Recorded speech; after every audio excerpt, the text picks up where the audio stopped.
I am Penelope, author of epic fantasy and paranormal romance, and welcome to my imaginary friends, a look behind the scenes of an author mapping the worlds in my head and making them a reality. Hello friends, today is Saturday, March 12th, 2022, and this is episode 162 of My Imaginary Friends. I'm Leslie. So it's been an interesting morning. This week's best thing is that I was on vacation this week. We were in the Florida Keys on Isla Mirada from Monday to Friday. So we got back yesterday evening. We were able to pick up the dogs because their boarding location has late hours on Friday, but the cats are in a different boarding place. So first of all, I wake up and I check the weather because it's been 80 degrees in Florida the past week. And then I look out the window and I see it's snowing. I had no idea it was going to snow. I did not check the weather yesterday, except to see that last night when we got into the airport, it was like 50 degrees. And I was like, oh, I didn't bring a coat, but my sweatshirt's enough. I didn't look any further than that. So I'm going to do a post like how it started, 80 degrees on the beach, how it's going, snow. It's not really sticking, which is nice. No shoveling at the moment, but it's a good inch and a half on the deck. So I have to go pick up the cats this morning. I wake up early and pick up the cats. Actually, they're able to get them in their carrier, no problem. On the drive home, it's still snowing pretty heavily, and I don't drive in the snow a lot. And there is an odor. And I was like, are they gassy? And then it persists. And I was like, oh no. And I know it's Sterling. So I have two cats, Sterling and Stokely. And Sterling is the one with digestive issues.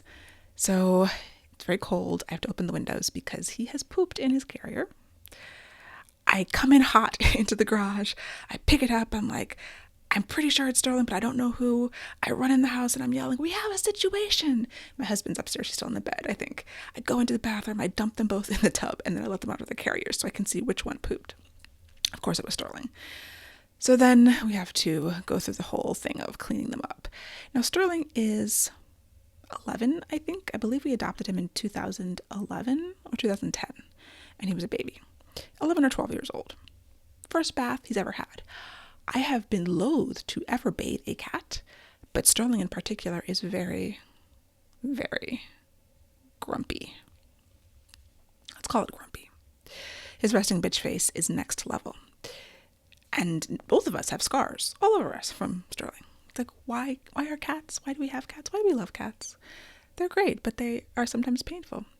Luckily, on my husband's timeline this morning, he had come across a video of a shelter bathing kittens, and he used to volunteer at the Humane Society when he was doing his medical residency because being around animals is very calming, even crazy ones. So he's bathed kittens before, but an 11-year-old angry cat, I honestly wanted no parts of this, but I had to be there for moral support. So I'm hosing down the carrier. I'm like getting the enzymes. I'm trying to start with that situation while my husband is bathing our cat. And honestly, he did a great job. Sterling took it much better than I thought. I mean, we did it in the sink in the bathroom and just filled it up with warm water and Dawn dish soap because it's very like benign. There's no smells or extra things in it that might irritate his skin. And bathed him, and now he's running around looking like a weird wet scarecrow. His emotions, he seems to be in much better spirits. He's a nervous cat, I think, too, and he's never pooped in his carrier before. He's vomited in the carrier. Why are cats? Why do we love them? This is the theme of the day. So yeah, it's been a very eventful morning, but this week's best thing is still the vacation with a runner-up. So we saw the new movie, The Batman, before we left, and we saw it again in Florida. I love it. Now, my husband had to drag me kicking and screaming to this movie because I was like, I don't want a grim, dark Batman. I don't want anything grittier than the Nolan movies. This looks depressing. It looks like a downer. It looks very just sad and gross, and like, I was not here for it. He wanted to see it that Friday night, and the only showing available was like 10:30, and I'm like, absolutely not. I'm not staying up till 1 a.m. to watch this terrible movie that I'm going to hate, and you're going to fall asleep. So we saw it Saturday morning, and we saw it again, like I said. And I think it's my favorite superhero movie. And I think it's because it's not really a superhero movie. Like, if you haven't seen it, it is, I heard someone describe it, like the Christopher Nolan Batman were grounded, like very like realistic. And someone said, this one is bolted to the ground. Like, it is even more grounded. It is just basically the movie Seven with a guy, instead of Brad Pitt and Morgan Freeman, you just have a billionaire in a bat costume. But the reason why I liked it so much is because it's less about like superhero stuff and more about a character. It's more about Batman. He's very rarely Bruce Wayne. In this movie, Bruce Wayne is barely even a person. Like, he's playing this, very traumatized person from his parents dying at a young age. And they're able to, in the script, which I loved, the performances were all great for the most part. I mean, I really liked Robert Pattinson in this, and I'm not a fan of his in any way, but I think he did a great job. I love Zoe Kravitz in this. I feel like Jeffrey Wright was woefully underused. Like, for such a caliber of actor, he just didn't have anything to do. But he's always a delight. I really loved the script. And I loved that it was about a person. And it was about a character arc. It was about the change. And everything was so tightly woven, even in a 3-hour movie. I wasn't bored. I didn't feel the time, personally. And even the third act, which I know a lot of people have issues with that I've seen, it worked for me. Like, I would see it again. And I watch all the comic book movies, and, sometimes I watch them again. Like, before the latest Spider-Man came out, I watched the second one, because I didn't rewatch the first one. But, in that situation where I want to remember if they're really closely tied in and I need to remember what happened. But it's not like I'm watching it and being inspired by it. But I felt creatively inspired by this Batman movie. And I've never said that before about any superhero movie. And I loved Black Panther. I really liked Endgame. I liked the latest Spider-Man. I enjoy many of them, but I'm not creatively inspired by them. I mean, I guess you could say with Black Panther, there were definitely inspirations. There was the set design, the world that he brought to life, Killmonger's character as a villain. There were a lot of wonderful things about that movie, and I do love Black Panther. I'm really looking forward to the second one to see how he overcomes Chad's death, But maybe it's just where I am in my life, or where I am in the stories that I'm about to be writing. I'm just mining this one for inspiration, and it's just feeding me in a way that I didn't expect. It's really surprising, and I'm grateful for it. So I texted my friends, you have to watch this movie. You probably don't want to see it if you're anything like me, but go. I think you'll be happy that you went. On the other hand, my brother hated it. And we were having this conversation, what didn't you like? And he was like, this wasn't for me. I'm standing this movie, and my brother was like, eh. So maybe you won't like it, but I adored it. It's in my heart in a way that I never would have thought. In publishing news, we're rolling towards the release of Savage City. I announced on social media the pre-order campaign, or maybe I announced it on my newsletter. I'm not sure where I am. I'm being a little scattershot. I did send a newsletter while I was on vacation talking about the pre-order giveaway. The audiobook is complete. I've heard a clip. There's a clip on SoundCloud. I haven't heard the whole thing yet. I'm still waiting to get that, but it's on NetGalley.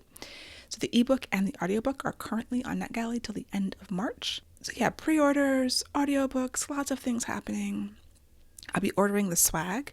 So I'm printing out posters of the cover art, and I'm going to order those hopefully today. I meant to do it while I was on vacation. I had all these lofty goals about things I was going to do while I was on vacation, which of course is ridiculous. When do I ever do that much?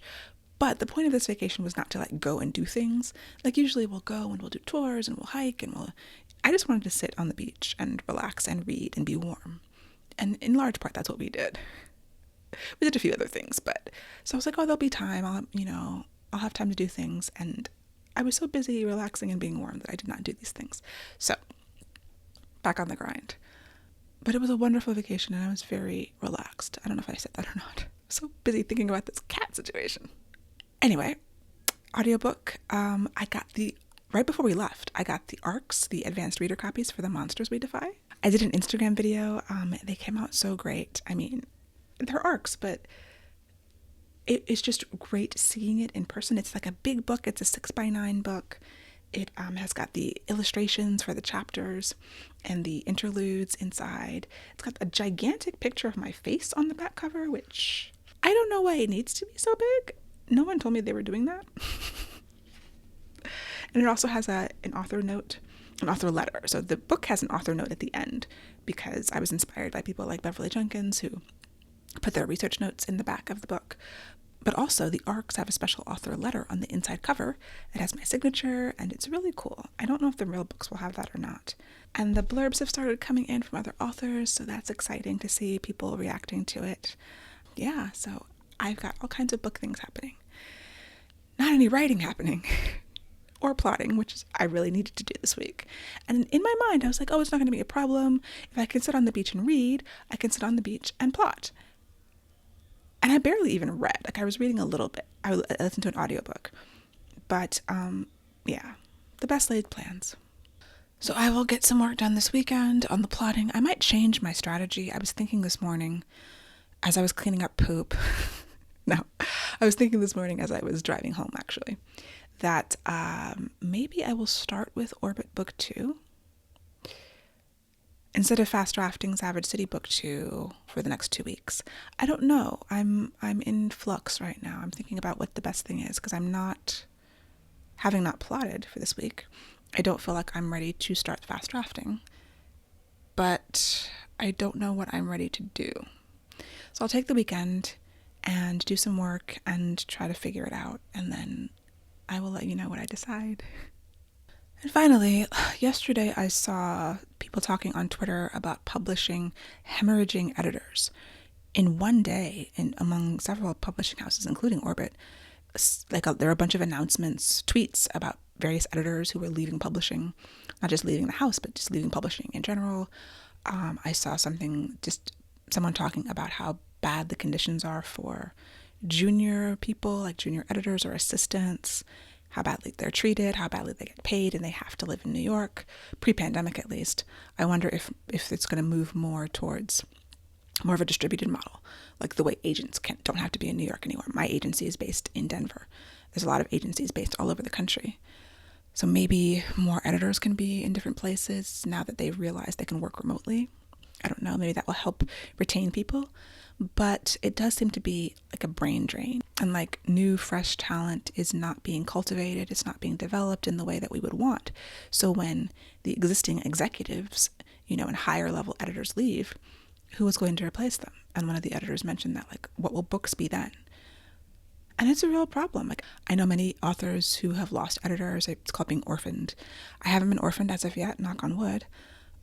I really enjoy working with my editor, and if I was, moved to someone else, it would be difficult, I think. Someone who didn't choose you, who didn't acquire you, it would be a different situation. And I don't know, like, as an author, I saw authors tweeting about what can we do to help? Is there anything that we can do?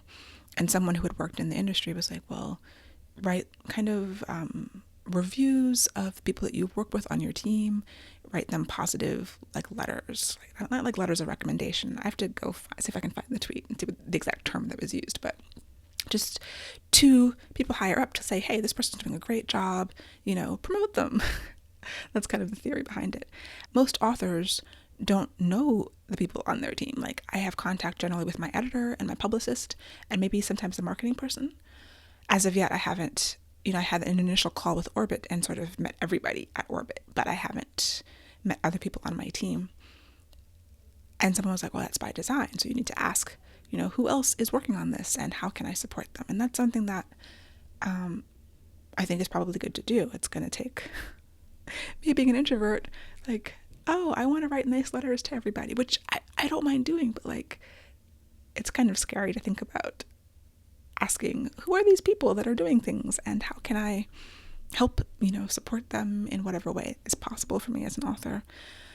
I think it's a worthy conversation to have. And yeah, I know it's a difficult job. I know it's long hours, and the people that do it because they love it, because they love books and reading. Just like being an author is a difficult job, and the publishing industry is hard on everybody. It's hard on authors. It's hard on editors and assistants and everyone else that I don't even know about who work there and do things. Publicists, I'm sure. And I'm sure the same can be said about many industries. Like, they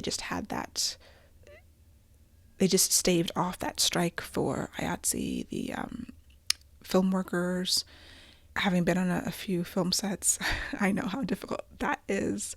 Even not even working, like I have never worked on a professional film set. I've worked on student and independent films, but being on set with my brother and watching what goes on professional TV and film sets is just brings me back to those days when I was working on indie films and student films, and why I don't do that, why that was not my profession that I actually chose to focus on. It's hard, making the things that people love. There's so much that goes into it that when you are a consumer of the end product, you don't know about. And just give a thought for the people who are dealing with that stuff. So that's it for me for this week. My goals for the coming week: write, plot, do whatever I have to do to, probably not much writing. I don't know, I was so confident about my plan to just jump into the fast draft, but that had assumed I was going to spend the week plotting, which I didn't. So push everything a week back, which the timeline is going to start getting to me. But I'm relaxed. I felt the stress drain away, and I don't want to bring it back. So I will figure out what I'm going to do. I will come to my writing session on Monday morning, and hopefully with some kind of plan in mind, and I will get work done. It's just what exactly that work will be, I have yet to decide. But I hope that you have a wonderful week, and I will talk to you next week. For episode show notes and to sign up for the Footnotes newsletter, to get the show notes in your inbox, go to myimaginaryfriendsshow.com. Subscribe wherever you get your podcasts and watch the video episodes on YouTube. You can email me at podcast@lpenelope.com. And I would really appreciate a rating or review to help support the show.